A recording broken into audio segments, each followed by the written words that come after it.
The first bite hit harder than she expected. As Sarah watched her boss, Mr. Thompson, unwrap the small, unassuming lunchbox she had packed at 5 a.m., her heart sank. It wasn't just any lunchbox, it was the quiet echo of the life she'd built alone, the small triumphs she clung to in the shadows of a world that never quite noticed her. And now, in the middle of the office, under the fluorescent glare of the break room, her coworker Amanda's voice rang out like a chisel against stone. "I wish I had a husband who could cook like this." The words were casual, teasing, but to Sarah, they were a dagger.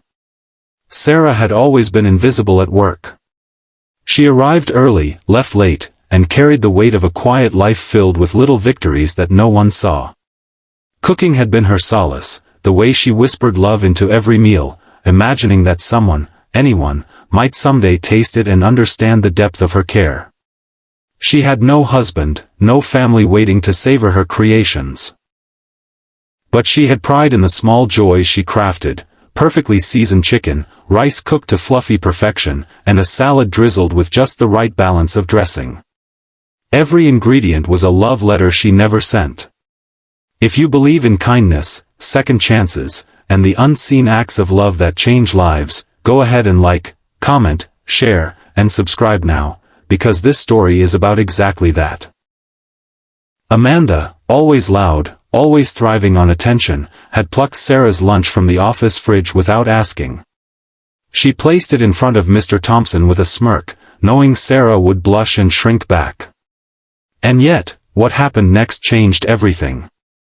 Mr. Thompson, a man of few words and even fewer smiles, paused. He looked at the lunchbox as though it were a gift from another world.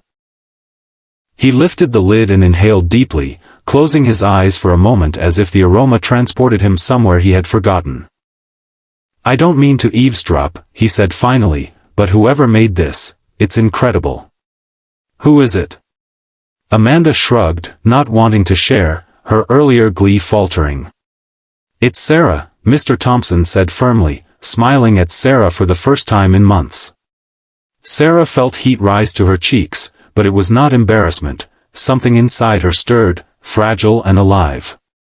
For the first time, someone had seen her, truly seen the care she put into the small things. For months, Sarah had been battling an invisible war, a string of personal losses, the crushing monotony of her job, the isolation that had seeped into every corner of her life. Her mother had passed when she was young, her father remarried, and love had always seemed just out of reach. Cooking was the only thing that made her feel whole. And now, in this small moment, her world began to shift. Over the next few weeks, Mr. Thompson began asking for Sarah's help in small ways. A lunch recommendation, a dish she thought would brighten the office kitchen, even a small recipe for a company potluck. Sarah hesitated at first. After all, the past had taught her that attention often faded as quickly as it appeared. But Mr. Thompson was different. He listened, genuinely, and he remembered the little details: how she preferred parsley in her salads, how she always cut her sandwiches diagonally, the careful way she packed her lunch to stay fresh.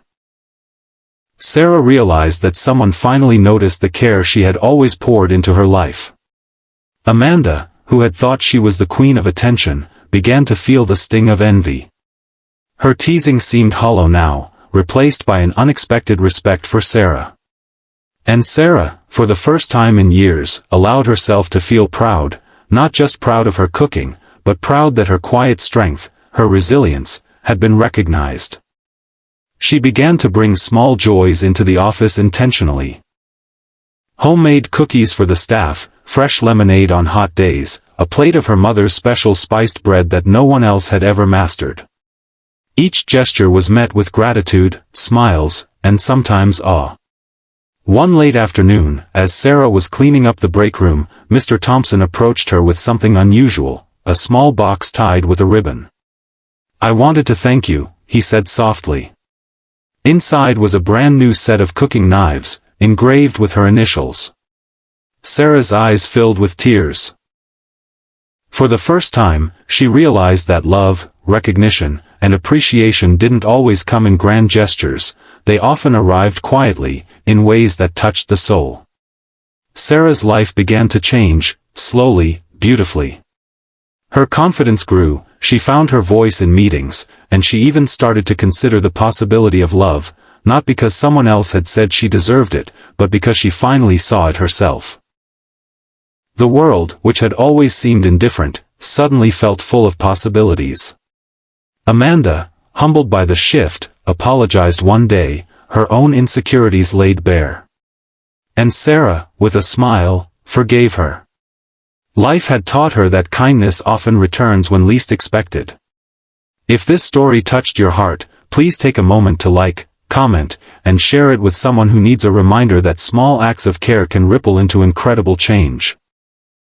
And before you go, I'd love for you to comment your favorite small act of kindness you've ever received. It could inspire someone today. Sarah still packed her lunches, still woke up at 5 a.m., but now they carried something more than sustenance. They carried recognition, hope, and the quiet power of love. What had begun as a stolen lunchbox had grown into a bridge connecting hearts, reminding her that even in the smallest gestures, a life can be transformed. And for the first time in years, Sarah believed that her life, filled with patience, effort, and care, was seen, appreciated, and worthy of celebration.